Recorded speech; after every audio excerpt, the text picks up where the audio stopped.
नमस्कार, आप देख रहे हैं न्यूज 18 राजस्थान। आपके साथ मैं हूं आसिफ। और इस वक्त की बड़ी खबर, मिड डे मील घोटाले में आयकर का छापा। 110 करोड़ रुपए से ज्यादा की आयकर चोरी के दस्तावेज जब्त किए गए हैं। 5वें दिन अधिकतर ठिकानों से आयकर विभाग की टीमें अब वापस लौट गई हैं। राजस्थान, उत्तराखंड में बड़ी संख्या में काली कमाई से जुड़े दस्तावेज मिले हैं।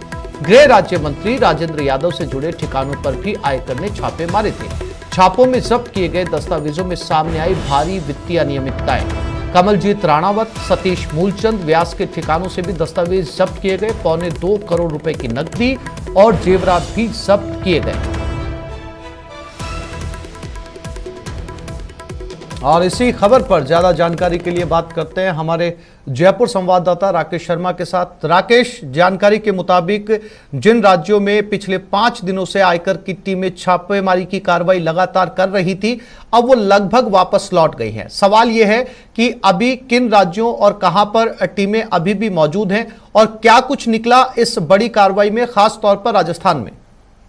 बिल्कुल, देखिए आसिफ, जो ये कार्रवाई हुई है ये देश भर में जिस तरीके से जो पोषाहार योजना में भ्रष्टाचार चल रहा था, क्योंकि सतीश मूलचंद व्यास जो है ये एक बहुत बड़ा नेटवर्क है जो दलाली कमीशनखोरी के कारोबार में जुड़ा हुआ था। इसके कई राज्यों में ये पोषाहार की सप्लाई में जो है इसकी लिप्तता है। कई राज्यों से सीधे जो राजनीतिक लोग हैं जो इस सप्लाई से जुड़े हुए थे वो इससे कनेक्टेड थे।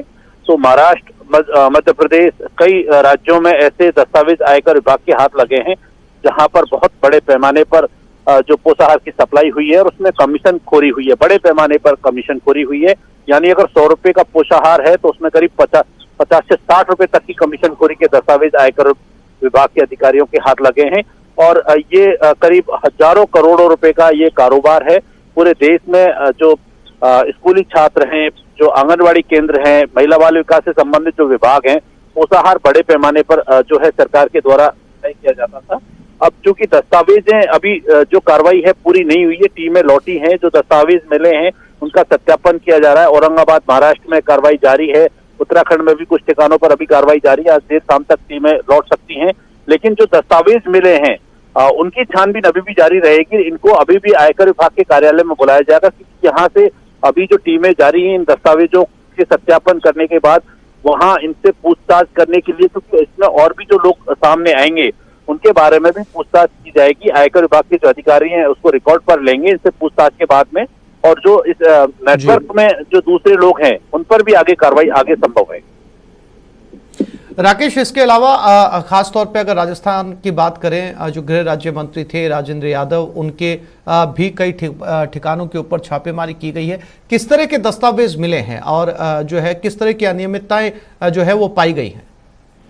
हाँ बिल्कुल, देखिए इसमें जो मंत्री राजेंद्र यादव, इनके दोनों बेटे हैं मधुर और त्रिभुवन, इन दोनों ये दोनों इसमें सीधे तौर पर लिप्त पाए गए हैं। ये जो कंपनी है ये इन्होंने, हालांकि इनका जो पूरा कामकाज है मंत्री पुत्रों का, इन्होंने रिकॉर्ड पे लिया है कि जो सेल दिखाई है वो रिकॉर्ड पे दिखाई है, बुक्स एंड अकाउंट्स में भी दिखाई है। लेकिन जो कमीशन खोरी हुई है वो बहुत बड़े पैमाने पर हुई है। खरीदी में अनियमितताएं हुई है, वित्तीय अनियमितताएं हुई है। जो सरकारी पैसा था, सरकारी राशि थी, उसमें बड़े पैमाने पर ब्रोकर्स और सप्लायर्स के साथ में लूट खसोट की गई है। यानी जो सामान 100 रुपए का खरीदना था वो जनता तक 30 रुपए का भी सामान नहीं पहुंचा है। उसके बीच में कमीशन खोरी में पैसा बटा है।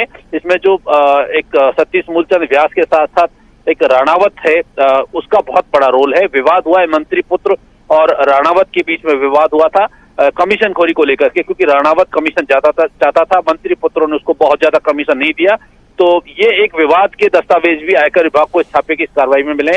हालांकि अभी भी 1 दर्जन से ज्यादा लॉकर मंत्री पुत्र और इनसे जुड़े लोगों के खोले जाने बाकी हैं। इसमें ये आंकड़े और इनके जो और भी जो कारोबार है उनके बारे में और खुलासा अभी होना बाकी है। राकेश, ये जो दस्तावेज अनियमितता को लेकर पाए गए हैं, जो कि आईटी अपने साथ बतौर रिकॉर्ड के तौर पर लेकर गई है, तो क्या आगे इससे जांच के बाद में कार्रवाई की उम्मीद? बिल्कुल, देखिए आसिफ, ये कार्रवाई अभी आयकर विभाग ने की है वित्तीय अनियमितताओं को लेकर के। लेकिन जिस तरीके से इन्होंने जो पूरा एक काला कारोबार किया है, जिस तरीके से पोषाहार सप्लाई योजना में जो कंपनियां बनाई, डमी कंपनियां बनाई, वो ये सभी मामले अभी इनकी जांच की जाएगी, इनसे पूछताछ की जा रही है और इन कंपनियों की संपूर्ण डिटेल निकाली जाएगी। उसके बाद सीबीआई और ईडी चूंकि मनी लॉन्ड्रिंग, अगर इन कंपनियों में मनी लॉन्ड्रिंग हुई है, फर्जी डायरेक्टर बने हैं, तो ये जो दूसरी एजेंसियां हैं वो भी इस कार्रवाई में शामिल हो सकती हैं। क्योंकि राजस्थान से ये जो जांच शुरू हुई है, ये देश के कई राज्यों तक फैल रही है और कई जो लोग इसमें शामिल हैं। तो अब ये बड़े लेवल पर एक कई राज्यों के बीच में ये कार्रवाई और हो सकती है। मंत्री पुत्रों के जो ठिकाने हैं, जो उत्तराखंड स्थित निवास है, वहां पर बहुत अच्छे दस्तावेज कमीशन खोरी के जांच एजेंसी को मिले हैं और उन दस्तावेजों को जब्त कर लिया है। उसमें कमीशन खोरी के सबूत भी जो एजेंसी के हाथ लगे हैं, आयकर विभाग के हाथ लगे हैं, उनकी जांच अभी की जा रही है। राकेश, जानकारी के लिए आपका धन्यवाद।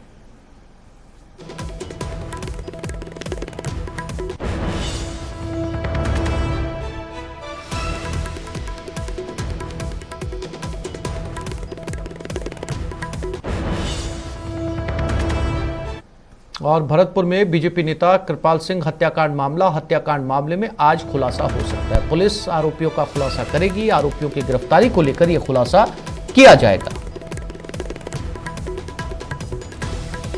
तो भरतपुर में बीजेपी के युवा नेता कृपाल सिंह की हत्या कर दी गई थी।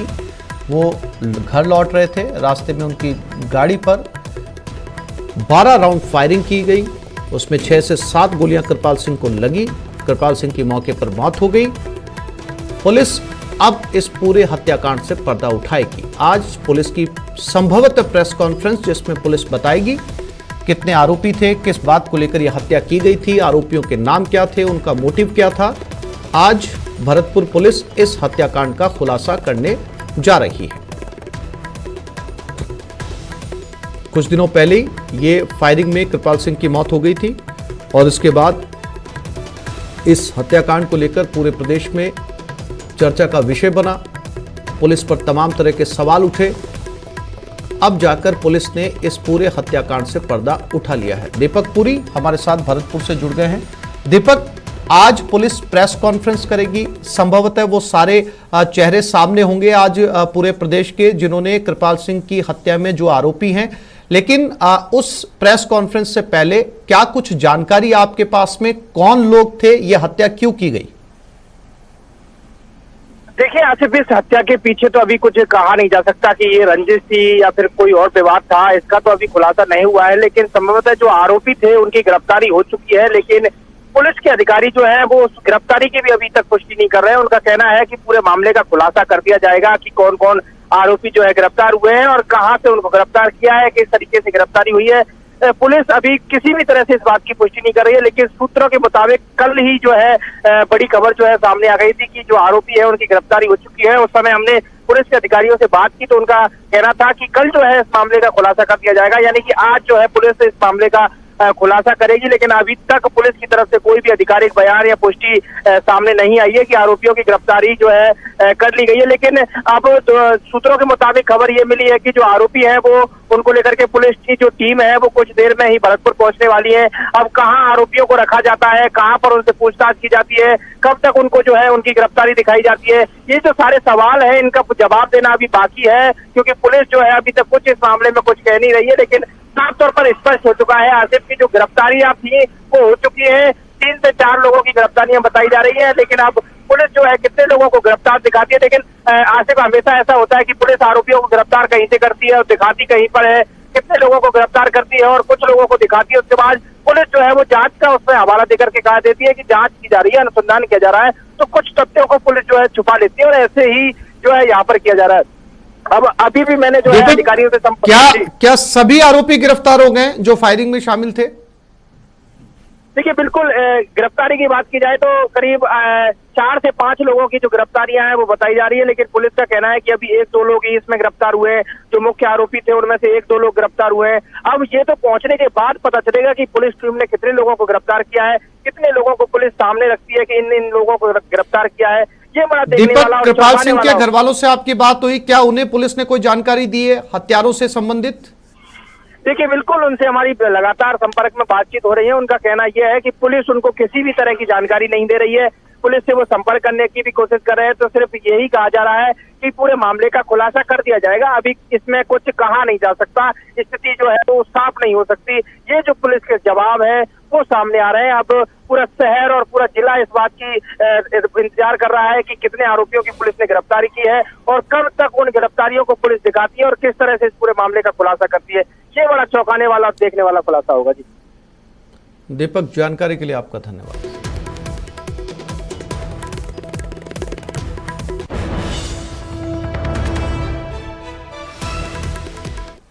और ये बड़ी खबर झुंझुनू से। पूर्व छात्र संघ अध्यक्ष राकेश झाझड़िया के हत्याकांड में अपडेट। बदमाशों के खिलाफ पुलिस का बड़ा एक्शन। देर रात बदमाशों पर पुलिस ने कार्रवाई की। पुलिस ने लाल कोठी पर रेड मारी है। पुलिस ने कोठी में रखा सामान भी जब्त कर लिया। 2 ट्रकों में भरकर सामान को जब्त किया गया। एएसपी डॉक्टर तेजपाल सिंह के नेतृत्व में यह सर्च ऑपरेशन चलाया गया।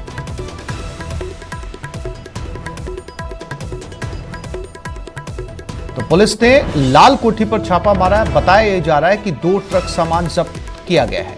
राकेश झाझड़िया हत्याकांड में यह अपडेट, ये तस्वीरें झुंझुनू से। बदमाशों के खिलाफ पुलिस का बड़ा एक्शन और ये पूरी कार्रवाई additional SP doctor Tejpal Singh के नेतृत्व में की गई है। तो पुलिस लगातार एक्टिव, झुंझुनू पुलिस। ये कोठी में सामान जो रखा था इन ट्रकों में बाहर ले जाया गया।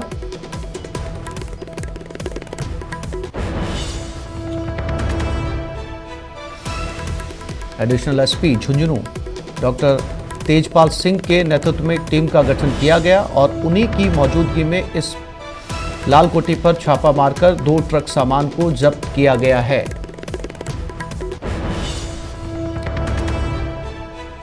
मामला राकेश झाझड़िया हत्याकांड से जुड़ा है। पूर्व छात्र संघ अध्यक्ष था जिसकी हत्या कर दी गई थी और उसी से जुड़ी ये अपडेट।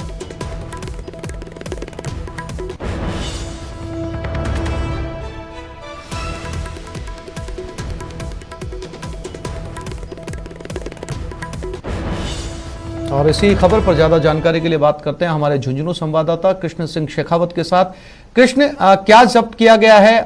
किस तरह का सामान था जो 2 ट्रकों में भरकर ले जाया गया? ये रात को है तो लाल कोठी पर पुलिस ने रेड डालकर कार्रवाई की है और ये पूरी कार्रवाई है additional SP doctor Tejpal Singh है उनकी अगुवाई में की गई है। और पुलिस को वहाँ पर जो है भारी मात्रा में लाठी, सरिये और लोहे की पाइप मिली है और जो इसका जो बेसमेंट है उस पर भी कुछ बॉक्स वगैरह जो सामान मिला है इसको पुलिस ने जब्त कर लिया है। और ये जो सामान है 2 ट्रकों में भरकर और पुलिस है यहाँ लाल कोठी से ले गई है। जी कृष्ण, चूंकि ये पूरी कार्रवाई जो एडिशनल एसपी डॉक्टर तेजपाल के नेतृत्व में की गई थी, उनकी कोई प्रतिक्रिया, उन्होंने इस पर कोई जानकारी दी? पुलिस कार्रवाई के दौरान है वो मीडिया से मुखातिब होने से बचती रही और लगातार है वो कार्रवाई को अंजाम देती रही। और जैसे ही कार्रवाई पूर्ण होने वाली थी उसी दौरान जो एसपी मर्दुल कछावा है वो भी वहां पहुंचे और लाल कोठी का है उन्होंने बारीकी से जायजा लिया और इसके बाद जो जब्त सामान था उसको ले जाया गया। और जब कल राकेश झाझड़िया हत्याकांड के बाद प्रतिनिधि मंडल ने लाल कोठी पर भी कार्रवाई की बात कही थी कि वहां जो है अपराधियों का अड्डा बन गया है और लोग हैं वहां अवैध कब्जा करके और इस वारदातों को अंजाम देते हैं। उसके बाद से ही एसपी सख्त दिखे और उन्होंने कार्रवाई का आश्वासन दिया था और चंद घंटों बाद ही जो एसपी मर्दुल कछावा है उन्होंने इस कार्रवाई को अंजाम दिया थी। कृष्ण, जानकारी के लिए आपका धन्यवाद।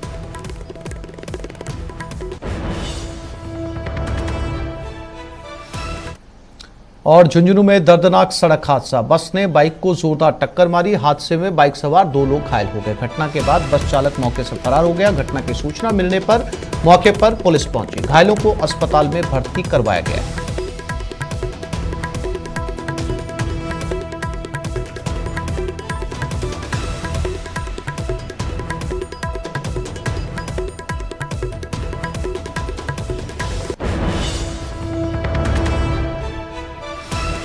तो झुंझुनू में ये दर्दनाक सड़क हादसा सामने आया है। ये तस्वीरें, बस ने बाइक को टक्कर मार दी और उसके बाद 2 लोग घायल हुए हैं, हॉस्पिटल में भर्ती हैं। दोनों लोगों को अस्पताल में भर्ती करवाया गया है, लेकिन इस घटना के बाद बस चालक मौके से 9-2-11 हो गया।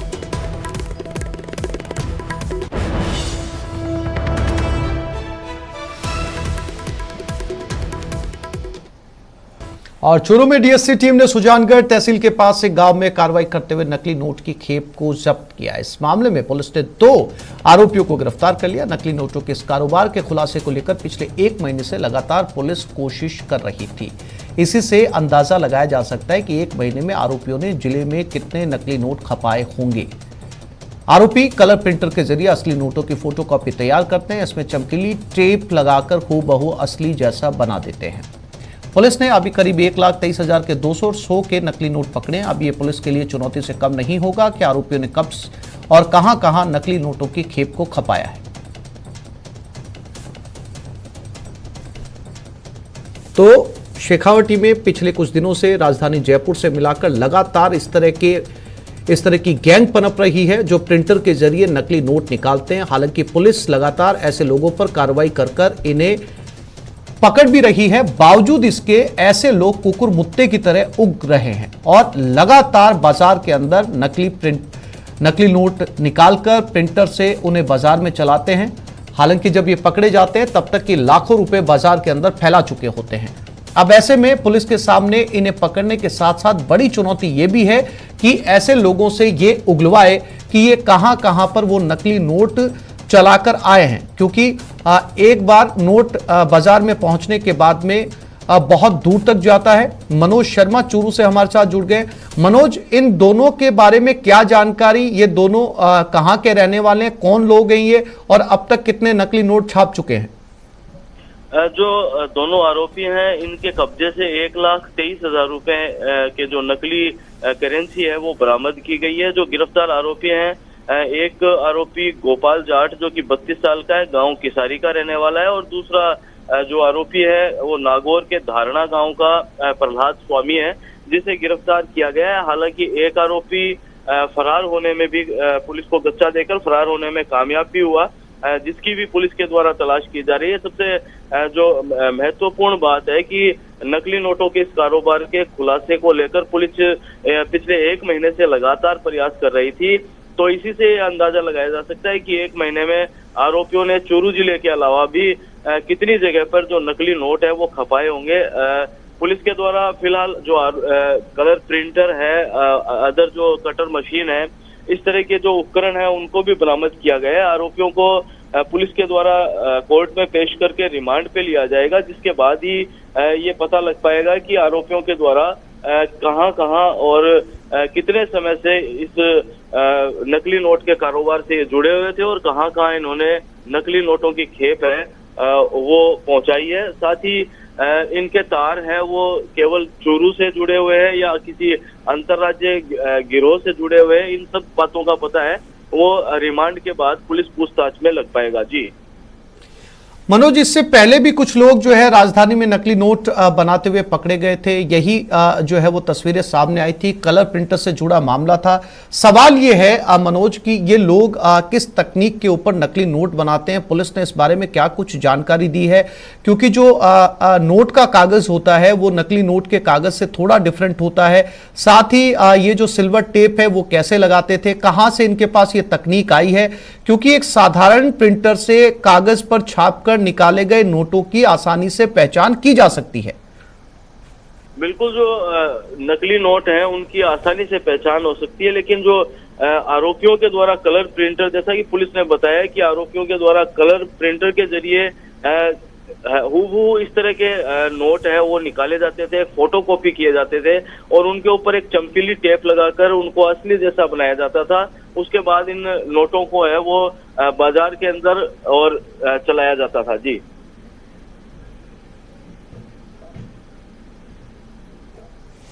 जी मनोज, जानकारी के लिए आपका धन्यवाद।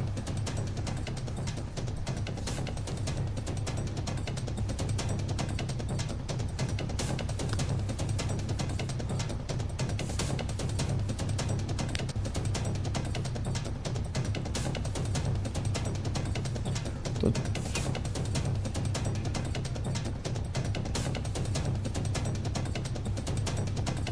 चोरों से ये घटना सामने आई है।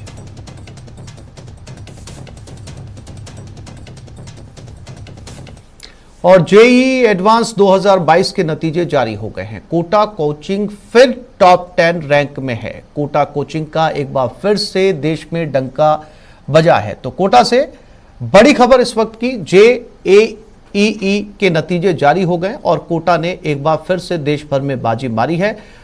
टॉप 10 में कोटा नंबर 1 पर है, रैंकिंग नंबर 1। आगे बढ़ते हैं, जोधपुर के बाप से बड़ी खबर। चुनाव को लेकर दो पक्ष आपस में भिड़ गए। दोनों पक्षों में जमकर लात घूसे चले। ग्राम सेवा सहकारी समिति के चुनाव को लेकर यह विवाद हुआ। मारपीट का वीडियो सोशल मीडिया पर वायरल हो रहा है। चाकूर थाना क्षेत्र के पूरा मामला बताया जा रहा है।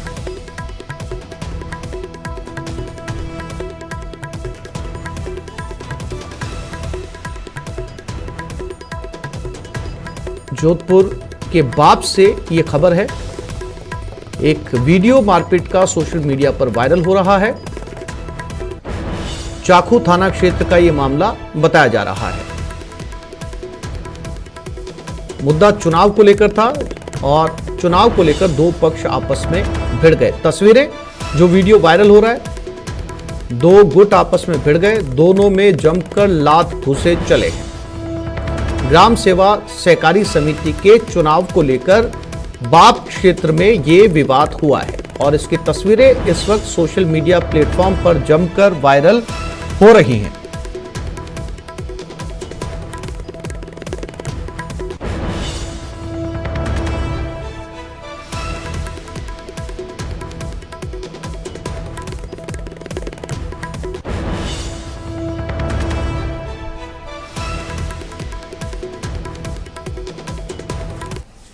कोटा के तलवंडी के बीजासन मंदिर में हुई चोरी की लाइव वारदात मामले में सुराग नहीं लगने के बाद स्थानीय लोगों ने अपने स्तर पर नए घंटे लगवाए हैं।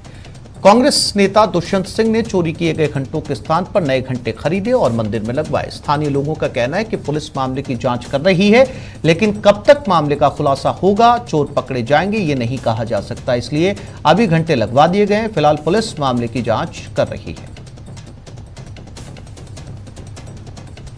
एवं 3 में लगातार स्थानीय लोगों ने मिलकर एक बार फिर से, आप देख सकते हैं, आज मंदिर परिसर में बीजासन माता मंदिर है। यहाँ पर रात को 3 बजे चोर घुसे थे। उन्होंने आके जो घंटे लगे हुए थे उनको चोरी करके हाथ साफ किया गया। 3 घंटों की चोरी करी। अब ये नया घंटा हम और लेके आए हैं। अभी में हमने लगाया। दुष्यंत जी गहलोत ने इसमें सहयोग किया है और ये लगा भी दिया गया है अभी। मैं तो यही कहना चाहूँगा कि ज़्यादा से ज़्यादा लोगों को जागरूक करें और प्रशासन को भी जागरूक होना चाहिए।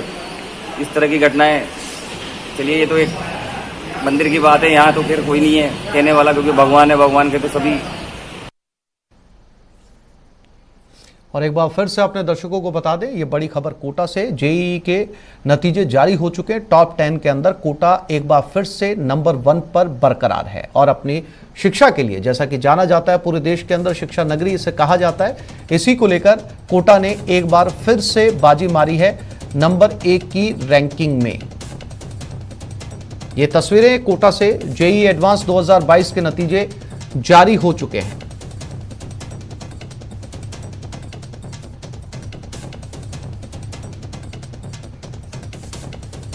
टॉप 10 रैंक में फिर से कोटा का डंका बजा है। कोटा कोचिंग फिर टॉप 10 में।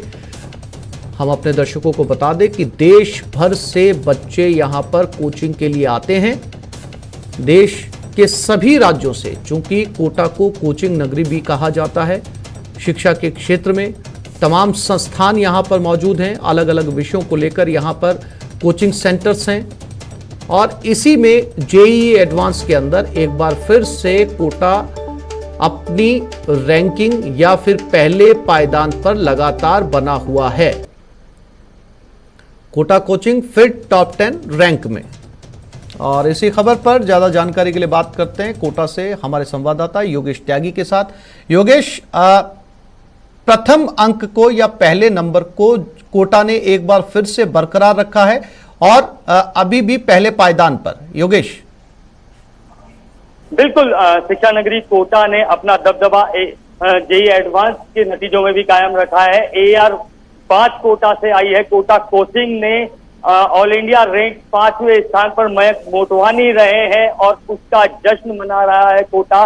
इस वक्त की बात करें तो कोटा में जश्न का माहौल है। कोचिंग सिटी जश्न में डूबी है क्योंकि टॉप 10 में 5वें रैंक पर कोटा कोचिंग का छात्र मयंक मोटवानी है। अभी रिजल्ट लगातार देखे जा रहे हैं और कितनी रैंक कोटा निकालता है इस एग्जाम के अंदर, ये देखने वाली बात होगी। लेकिन फिलहाल की सबसे बड़ी खबर यही है कि 5वें पायदान पर कोटा कोचिंग का मयंक मोटवानी है और 5वीं जो रैंक है वो कोटा ने हासिल की है। इस वक्त जश्न का माहौल है, जश्न में डूबे हैं स्टूडेंट हो, टीचर्स, सभी कोटा में इस वक्त कोटा कोचिंग संस्थानों में जश्न का माहौल है कि कोटा ने एक बार फिर परचम लहराया है। कोटा ने साबित किया है कि टॉप 10 में हमेशा कोटा कोचिंग के ही छात्र रहने वाले हैं। आसिफ, योगेश, छात्रों की कोई प्रतिक्रिया टॉप 10 पे नंबर 1 आने पर? बिल्कुल, जो छात्र है छात्र बेहद खुश हैं और अभी जो छात्र है मयंक मोटवानी कुछ ही देर बाद वो मीडिया से रूबरू होगा। अभी वो रास्ते में है, यहाँ पहुंच रहा है और जैसे ही वो पहुंचेगा वो मीडिया से रूबरू हो, जो रैंक है वो निकल जाएगी क्योंकि साइड फ्लो चल रही है, इसलिए रैंक अभी सबकी निकल पाना मुश्किल हो पा रहा है। लेकिन जो टॉप 5 है वो निकल चुकी है जिसमें मयंक मोटवानी ने कब्जा किया है अपना। और भी कितनी रैंकें कोटा से इसमें शुमार होती हैं ये देखने वाली बात। जानकारी के लिए आपका धन्यवाद। यहाँ एक छोटे से ब्रेक के लिए रुक रहे हैं, जल्द लौटेंगे।